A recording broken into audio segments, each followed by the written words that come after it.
ಸ್ನೇಹಿತರೆ, ರಾಜ್ಯದ ಮುಖ್ಯಮಂತ್ರಿ ಬದಲಾವಣೆ ವಿಚಾರಕ್ಕೆ ಸಂಬಂಧಪಟ್ಟಂತೆ ಏನು ಕಾಂಗ್ರೆಸ್ನಲ್ಲಿ ಒಂದು ರೀತಿ ಜಟಾಪಟಿ ನಡೀತಾ ಇತ್ತು, ಬಹುತೇಕ ಆ ಒಂದು ವಿಚಾರ ಇದೀಗ ತಾರ್ಕಿಕ ಅಂತ್ಯಕ್ಕೆ ಬಂದಿರತಕ್ಕಂಥ ಒಂದು ಭಾವನೆ ಬರ್ತಾ ಇದೆ.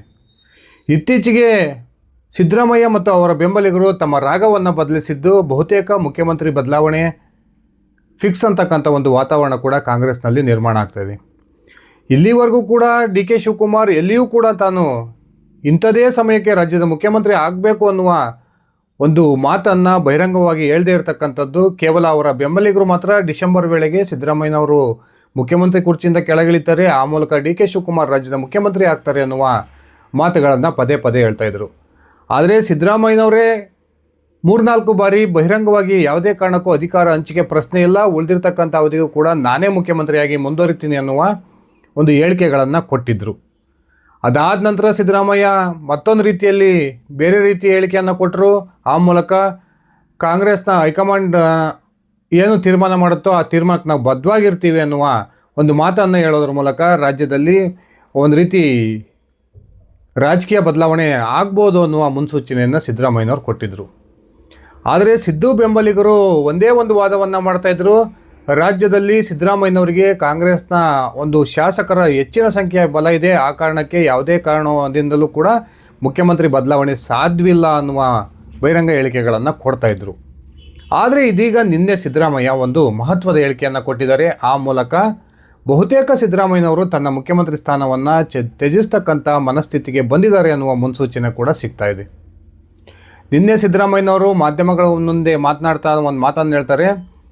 ಹೈಕಮಾಂಡ್ ನನ್ನನ್ನು ಉಳಿದಿರ್ತಕ್ಕಂಥ ಅವಧಿಗೂ ಕೂಡ ನೀವೇ ಮುಖ್ಯಮಂತ್ರಿಯಾಗಿ ಮುಂದುವರಿಯಿರಿ ಅನ್ನುವ ಒಂದು ನಿರ್ದೇಶನವನ್ನು ಕೊಟ್ಟರೆ ನಾನು 5 ವರ್ಷ ಕಾಲ ಮುಖ್ಯಮಂತ್ರಿಯಾಗಿ ಮುಂದುವರಿತೀನಿ. ಅಲ್ಲಿಗೆ ಇಷ್ಟು ದಿನ ಸಿದ್ದರಾಮಯ್ಯನವರು ಹೇಳ್ತಿದ್ದಂತಹ ಮಾತುಗಳಿಗೂ ನಿನ್ನೆ ಸಿದ್ದರಾಮಯ್ಯ ಕೊಟ್ಟಿರ್ತಕ್ಕಂತಹ ಸ್ಟೇಟ್ಮೆಂಟ್ಗೂ ಅಜಗಜಾಂತರ ವ್ಯತ್ಯಾಸವಿದೆ.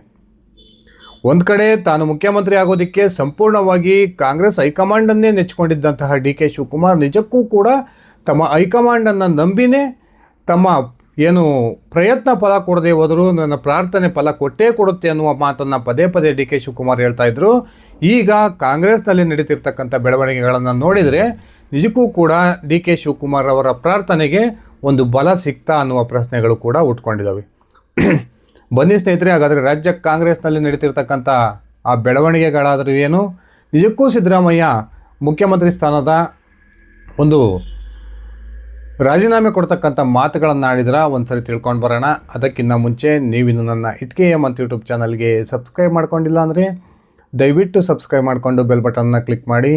ನಾನು ಕೊಡ್ತಕ್ಕಂಥ ಮಾಹಿತಿ ನಿಮ್ಗೆ ಇಷ್ಟ ಆಗಿದ್ದರೆ ಈ ವಿಡಿಯೋಗೆ ಲೈಕ್ ಮಾಡಿ, ಶೇರ್ ಮಾಡಿ, ಕಮೆಂಟ್ ಮಾಡಿ. ಸ್ನೇಹಿತರೆ, ಸಿದ್ದರಾಮಯ್ಯ ಮೊದಲಿಂದನೂ ಕೂಡ ಒಂದು ಮಾತನ್ನು ಹೇಳ್ತಿದ್ರು, ಯಾವುದೇ ಕಾರಣಕ್ಕೂ ಅಧಿಕಾರ ಹಂಚಿಕೆ ಪ್ರಶ್ನೆ ಇಲ್ಲ, ನಾನೇ ಉಳಿದಿರ್ತಕ್ಕಂಥ ಅವಧಿಗೂ ಕೂಡ ಮುಖ್ಯಮಂತ್ರಿ ಆಗಿರ್ತೀನಿ ಅನ್ನುವ ಮಾತು. ನಮ್ಮಿಬ್ಬರ ನಡುವೆ ಒಪ್ಪಂದವೇ ನಡೆದಿಲ್ಲ ಅನ್ನುವ ಒಂದು ವಾದವನ್ನು ಸಿದ್ದರಾಮಯ್ಯನವರು ಮಾಡ್ತಾಯಿದ್ರು. ಆದರೆ ಸಿದ್ದು ಬಳಗದಲ್ಲೇ ಗುರುತಿಸ್ಕೊಂಡಿರುವಂತಹ ಸತೀಶ್ ಜಾರಕಿಹೊಳಿ ಪ್ರಪ್ರಥಮ ಬಾರಿಗೆ ರಾಜ್ಯದ ನಾಯಕತ್ವದಲ್ಲಿ ಗೊಂದಲ ಇರತಕ್ಕಂಥದ್ದು ನಿಜ, ಕಾಂಗ್ರೆಸ್ ಹೈಕಮಾಂಡ್ ಮಧ್ಯಪ್ರವೇಶ ಮಾಡೋದ್ರ ಮೂಲಕ ಈ ಗೊಂದಲಕ್ಕೆ ತೆರೆ ಎಳಿಬೇಕು ಅನ್ನುವ ಮಾತನ್ನು ಬಹಿರಂಗವಾಗಿ ಹೇಳೋದ್ರ ಮೂಲಕ ಸಿದ್ದರಾಮಯ್ಯ ಮತ್ತು ಡಿ ಕೆ ಶಿವಕುಮಾರ್ ನಡುವೆ ಒಪ್ಪಂದ ಆಗಿರ್ತಕ್ಕಂಥದ್ದು ನಿಜ ಎನ್ನುವ ಸುಳಿವನ್ನು ಬಿಟ್ಟುಕೊಟ್ಟಿದ್ರು. ಅದಾದ ನಂತರ ಸಿದ್ದರಾಮಯ್ಯ ಬಳಗ ಸಾಕಷ್ಟು ಪ್ರಯತ್ನಗಳನ್ನು ನಡೆಸ್ತಾ ಇದೆ. ದಿನಕ್ಕೊಂದು ಹೆಸರುಗಳನ್ನು ಮುಖ್ಯಮಂತ್ರಿ ಸ್ಥಾನಕ್ಕೆ ಅರಿಬಿಡ್ತಾ ಇದೆ. ಒಂದು ಕಡೆ ರಾಜ್ಯಕ್ಕೆ ದಲಿತ ಮುಖ್ಯಮಂತ್ರಿ ಬೇಕು ಅನ್ನುವ ಕೂಗನ್ನು ಎಬ್ಬಿಸಿದರೆ, ಇನ್ನೊಂದು ಕಡೆ ಜಿ ಪರಮೇಶ್ವರ್ ರಾಜ್ಯದ ಮುಖ್ಯಮಂತ್ರಿ ಆಗಬೇಕು ಅನ್ನುವ ಮಾತನ್ನು ಹೇಳ್ತಾರೆ. ಅದೇ ರೀತಿ ಸತೀಶ್ ಜಾರಕಿಹೊಳಿ ಮುಂದಿನ ಮುಖ್ಯಮಂತ್ರಿ ಆಗಬೇಕು, ಅವರು ಅಹಿಂದ ವರ್ಗದ ಮಹಾನ್ ನಾಯಕ, ಅಹಿಂದ ವರ್ಗದ ಒಂದು ನಾಯಕತ್ವವನ್ನು ಜಾರಕಿಹೊಳಿ ಅವರು ವಹಿಸ್ಕೊಳ್ತಾರೆ ಅನ್ನುವ ಮಾತನ್ನು ಇತ್ತೀಚೆಗೆ ಯತೀಂದ್ರ ಸಿದ್ದರಾಮಯ್ಯನವರು ಹೇಳಿದರು. ಇನ್ನೊಂದು ಕಡೆ ಸ್ವತಃ ಜಿ ಪರಮೇಶ್ವರ್ ನಿನ್ನೆ ಕಾಂಗ್ರೆಸ್ನ ಹಿರಿಯ ನಾಯಕ ಕೆ ಎಚ್ ಮುನಿಯಪ್ಪ ರಾಜ್ಯದ ಮುಖ್ಯಮಂತ್ರಿ ಆಗೋದಾದರೆ ನನ್ನ ಸಂಪೂರ್ಣ ಬೆಂಬಲ ಇರುತ್ತೆ ಅನ್ನುವ ಹೇಳಿಕೆಯನ್ನು ಕೊಟ್ಟರು. ಈ ರೀತಿ ಸಾಕಷ್ಟು ಹೆಸರುಗಳನ್ನು ಅರಿಬಿಡೋದ್ರ ಮೂಲಕ ಡಿ ಕೆ ಶಿವಕುಮಾರ್ ಅವರನ್ನು ಮುಖ್ಯಮಂತ್ರಿ ಸ್ಥಾನದಿಂದ ದೂರ ಇಡ್ತಕ್ಕಂಥ ಪ್ರಯತ್ನಕ್ಕೆ ನಿರಂತರವಾಗಿ ಸಿದ್ದು ಬಣ ಕೈ ಹಾಕಿದ್ದು ಸತ್ಯ. ಇದೀಗ ಮೊನ್ನೆ ದೆಹಲಿಯ ಪ್ರವಾಸವನ್ನು ಕೈಗೊಂಡಿದ್ದಂತಹ ಡಿ ಕೆ ಶಿವಕುಮಾರ್ ರಾಹುಲ್ ಗಾಂಧಿ ಅವರನ್ನು ಭೇಟಿಯಾಗಬೇಕು ಅನ್ನೋ ನಿರೀಕ್ಷೆಯನ್ನು ಇಟ್ಕೊಂಡು ದೆಹಲಿಗೆ ಹೋಗಿದ್ದರು. ಈ 3.5 ತಿಂಗಳ ಅವಧಿಯಲ್ಲಿ ಸತತ 6 ಬಾರಿ ಡಿ ಕೆ ಶಿವಕುಮಾರ್ ದೆಹಲಿಯ ಪ್ರವಾಸವನ್ನು ಮಾಡಿದ್ದಾರೆ. ಆ 6 ಸಂದರ್ಭದಲ್ಲೂ ಕೂಡ ಈ ರಾಹುಲ್ ಗಾಂಧಿ ಅವರು ಡಿ ಕೆ ಶಿವಕುಮಾರ್ ಅವರ ಭೇಟಿಗೆ ಅವಕಾಶವನ್ನೇ ಮಾಡಿಕೊಟ್ಟಿಲ್ಲ. ಕೊನೆಗೆ ಕಾಂಗ್ರೆಸ್ ಮೂಲಗಳಿಂದ ಬರ್ತಿರ್ತಕ್ಕಂಥ ಒಂದು ಮಾಹಿತಿಯ ಪ್ರಕಾರ ಇದೇ ನವೆಂಬರ್ 11 ಅಥವಾ 12ರ ಬೆಳಿಗ್ಗೆ ಡಿ ಕೆ ಶಿವಕುಮಾರ್ ಮತ್ತು ರಾಹುಲ್ ಗಾಂಧಿ ಅವರ ಮುಖಾಮುಖಿ ಭೇಟಿಗೆ ಒಂದು ಸಮಯ ನಿಗದಿಯಾಗಿದೆ ಎನ್ನುವ ಮಾತುಗಳು ಕೇಳಿ ಬರ್ತಾ ಇದ್ದಾವೆ. ಡಿ ಕೆ ಶಿವಕುಮಾರ್ ಅಂತೂ ಅತ್ಯಂತ ಒಂದು ಕಾನ್ಫಿಡೆಂಟಲ್ಲಿದ್ದಾರೆ. ಡಿ ಕೆ ಶಿವಕುಮಾರ್ ಅವರ ಬೆಂಬಲಿಗರಿಗೆ ಹೇಳ್ತಿದ್ದಂಥದ್ದು ಒಂದೇ ಮಾತು, ಡಿಸೆಂಬರ್ವರೆಗೂ ಕೂಡ ಯಾರೂ ಮುಖ್ಯಮಂತ್ರಿ ಬದಲಾವಣೆ ವಿಚಾರವನ್ನು ಚರ್ಚೆ ಮಾಡಬೇಡಿ, ಡಿಸೆಂಬರ್ನ ನಂತರ ರಾಜ್ಯದಲ್ಲಿ ಯಾವ ಕ್ರಾಂತಿ ಆಗಬೇಕೋ ಅದು ಹಾಗೇ ಆಗುತ್ತೆ ಅನ್ನುವ ಮಾತನ್ನು ಹೇಳ್ತಿದ್ರು. ಈ ಡಿ ಕೆ ಶಿವಕುಮಾರ್ ಅವರ ಹೇಳಿಕೆಯಿಂದೇ ಕಾಂಗ್ರೆಸ್ನ ಹೈಕಮಾಂಡ್ನ ನಾಯಕರು ಕೊಟ್ಟಂತಹ ಭರವಸೆಯೇ ಕಾರಣ ಅನ್ನುವ ಚರ್ಚೆಗಳು ಕೂಡ ನಡೀತಾ ಇದ್ವು. ಅದರಲ್ಲೂ ಕೂಡ ಕಾಂಗ್ರೆಸ್ನ ವರಿಷ್ಠೆ ಸೋನಿಯಾ ಗಾಂಧಿ ಹಾಗೂ ಪ್ರಿಯಾಂಕಾ ವಾದ್ರಾ ಅವರು ಈ ಬಿಹಾರ ಚುನಾವಣೆಯ ಫಲಿತಾಂಶದ ನಂತರ ನಿಮಗೆ ನಾವು ರಾಜ್ಯದ ಮುಖ್ಯಮಂತ್ರಿ ಮಾಡೇ ಮಾಡ್ತೀವಿ ಅನ್ನುವ ಭರವಸೆಯನ್ನು ಕೊಟ್ಟಿದ್ದರು. ಆ ಭರವಸೆಯ ಕಾರಣಕ್ಕೆ ಡಿ ಕೆ ಶಿವಕುಮಾರ್ ಈ ರೀತಿಯ ಒಂದು ಹೇಳಿಕೆಯನ್ನು ಕೊಡ್ತಿದ್ರು ಅನ್ನುವ ಮಾತುಗಳು ಕೇಳಿ ಬರ್ತದವೆ. ಇನ್ನೊಂದು ಕಡೆ ಸಿದ್ದರಾಮಯ್ಯ ತೀರಾ ಹಠಕ್ಕೆ ಬಿದ್ದಿದ್ದರು, ಅಷ್ಟು ಸುಲಭವಾಗಿ ಅಧಿಕಾರ ಹಸ್ತಾಂತರ ಆಗೋಲ್ಲ ಅನ್ನುವ ಚರ್ಚೆಗಳು ಕೂಡ ರಾಜಕೀಯ ವಲಯದಲ್ಲಿ ನಡೀತಾ ಇದ್ವು. ಆದರೆ ನಿನ್ನೆಯ ಸಿದ್ದರಾಮಯ್ಯ ಅವರ ಒಂದು ಹೇಳಿಕೆಯನ್ನು ಗಮನಿಸಿದರೆ ನಿಜಕ್ಕೂ ಕೂಡ ಸಿದ್ದರಾಮಯ್ಯ ಮುಖ್ಯಮಂತ್ರಿ ಸ್ಥಾನವನ್ನು ತ್ಯಜಿಸೋದಕ್ಕೆ ಮಾನಸಿಕವಾಗಿ ಸಿದ್ಧವಾಗಿದ್ದಾರೆ ಅನ್ನುವ ಮುನ್ಸೂಚನೆಗಳು ಸಿಗ್ತಾ ಇದ್ದಾವೆ.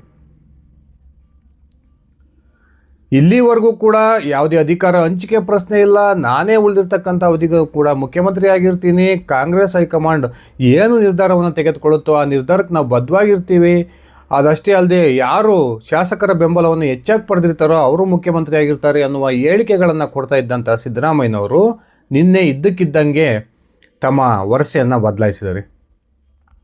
ಕಾಂಗ್ರೆಸ್ ಹೈಕಮಾಂಡ್ ಒಪ್ಪಿದರೆ ನಾನು ಉಳಿದಿರ್ತಕ್ಕಂಥ ಅವಧಿಗೂ ಕೂಡ ಮುಖ್ಯಮಂತ್ರಿಯಾಗಿ ಮುಂದುವರಿತೀನಿ ಅನ್ನುವ ಹೇಳಿಕೆಯನ್ನು ಕೊಡೋದ್ರ ಮೂಲಕ ತಾನು ಮುಖ್ಯಮಂತ್ರಿ ಸ್ಥಾನದ ತ್ಯಾಗಕ್ಕೆ ಸಿದ್ಧವಾಗಿದ್ದೀನಿ ಅನ್ನುವ ಒಂದು ಸೂಚನೆಯನ್ನು ಕೊಡ್ತಾ ಇದ್ದಾರೆ.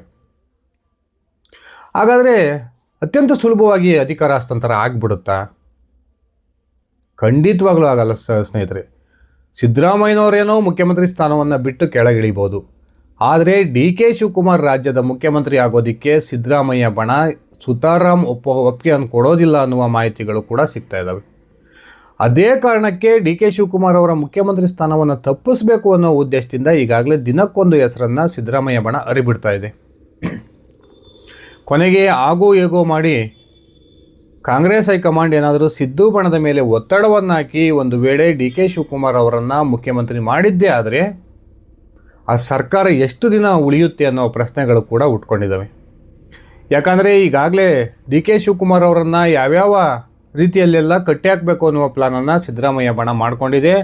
ಆ ಕಾರಣಕ್ಕೆ ಒಂದು ವೇಳೆ ಡಿ ಕೆ ಶಿವಕುಮಾರ್ ರಾಜ್ಯದ ಮುಖ್ಯಮಂತ್ರಿ ಆದರೆ 4-5 ಉಪಮುಖ್ಯಮಂತ್ರಿ ಸ್ಥಾನವನ್ನು ಈ ಬಾರಿ ಸೃಷ್ಟಿ ಮಾಡಬೇಕು ಅನ್ನುವ ವಾದವನ್ನು ಕೂಡ ಕಾಂಗ್ರೆಸ್ ಹೈಕಮಾಂಡ್ ಮುಂದಿಡೋದಕ್ಕೆ ಸಿದ್ದರಾಮಯ್ಯ ಬಣ ತಯಾರಿಯನ್ನು ನಡೆಸ್ಕೊಳ್ತಾ ಇದೆ. ಅದಷ್ಟೇ ಅಲ್ಲದೆ ಒಂದು ವೇಳೆ ಡಿ ಕೆ ಶಿವಕುಮಾರ್ ರಾಜ್ಯದ ಮುಖ್ಯಮಂತ್ರಿ ಆಗಿದ್ದೇ ಆದರೆ ಪ್ರಮುಖ ಖಾತೆಗಳನ್ನು ತಮ್ಮ ಬಣಕ್ಕೆ ಕೊಡಬೇಕು ಅನ್ನುವ ಷರತ್ತನ್ನು ಕೂಡ ಸಿದ್ದರಾಮಯ್ಯ ಬಣ ಕಾಂಗ್ರೆಸ್ ಹೈಕಮಾಂಡ್ನ ಮುಂದೆ ವಿಧಿಸುತ್ತೆ ಅನ್ನುವ ಮಾತುಗಳು ಈಗಾಗಲೇ ಸಿದ್ದು ಬಣದಿಂದ ಕೇಳಿ ಬರ್ತಾ ಇದ್ದಾವೆ.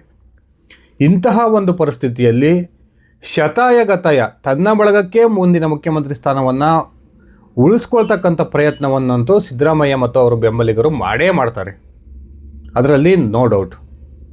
ಒಂದು ವೇಳೆ ಕಾಂಗ್ರೆಸ್ ಹೈಕಮಾಂಡ್ ಈ ಡಿ ಕೆ ಶಿವಕುಮಾರ್ಗೊಂದು ದೊಡ್ಡ ಗಿಫ್ಟನ್ನು ಕೊಡಲೇಬೇಕು ಅನ್ನುವ ತೀರ್ಮಾನಕ್ಕೆ ಕೊನೆಗೆ ಬಂದರೆ ಸಿದ್ದರಾಮಯ್ಯನವರ ಬೆಂಬಲಿಗರು ಒಲ್ಲದ ಮನಸ್ಸಿಂದನೇ ಡಿ ಕೆ ಶಿವಕುಮಾರ್ ಮುಖ್ಯಮಂತ್ರಿ ಆಗೋದಕ್ಕೆ ಒಪ್ತಾರೆ. ಅದಾದ ನಂತರ 6 ತಿಂಗಳ ಕಾಲದಲ್ಲಿ ಬಹುತೇಕ ಡಿ ಕೆ ಶಿವಕುಮಾರ್ ನೇತೃತ್ವದ ಸರ್ಕಾರ ಪತನ ಆಗಿ ರಾಜ್ಯದ ವಿಧಾನಸಭೆಗೆ ಮಧ್ಯಂತರ ಚುನಾವಣೆ ಬರ್ತಕ್ಕಂಥ ಸಾಧ್ಯತೆಗಳು ಕೂಡ ಅತ್ಯಂತ ಹೆಚ್ಚಾಗಿದ್ದಾವೆ ಅಂದರೆ ತಪ್ಪಾಗೋದಿಲ್ಲ. ಸ್ನೇಹಿತರೆ, ನಿಮ್ಮ ಅಭಿಪ್ರಾಯದ ಪ್ರಕಾರ ನಿಜಕ್ಕೂ ಕೂಡ ಡಿ ಕೆ ಶಿವಕುಮಾರ್ ರಾಜ್ಯದ ಮುಖ್ಯಮಂತ್ರಿ ಆಗ್ತಾರಾ ಅಥವಾ ಸಿದ್ದರಾಮಯ್ಯ ಬಣಗದ ಪ್ರಮುಖ ನಾಯಕರು ಬೇರೆಯದೇ ಆದಂತಹ ಒಂದು ಆಟ ಆಡಿ ಡಿ ಕೆ ಶಿವಕುಮಾರ್ ಅವರ ಮುಖ್ಯಮಂತ್ರಿ ಸ್ಥಾನವನ್ನು ತಪ್ಪಿಸ್ತಾರಾ? ನಿಮ್ಮ ವೈಯಕ್ತಿಕ ಅಭಿಪ್ರಾಯವನ್ನು ಕಮೆಂಟ್ ಮಾಡಿ. ಇದಿಷ್ಟ ಆಗಿತ್ತು ನನ್ನ ಇವತ್ತಿನ ಈ ವಿಡಿಯೋ. ನಾನು ಕೊಟ್ಟಿರ್ತಕ್ಕಂಥ ಮಾಹಿತಿ ನಿಮ್ಗೆ ಇಷ್ಟ ಆಗಿದ್ದರೆ ಈ ವಿಡಿಯೋಗೆ ಲೈಕ್ ಮಾಡಿ, ಶೇರ್ ಮಾಡಿ, ಕಮೆಂಟ್ ಮಾಡಿ. ಧನ್ಯವಾದಗಳು ಸ್ನೇಹಿತರೆ. ಶುಭ ದಿನ.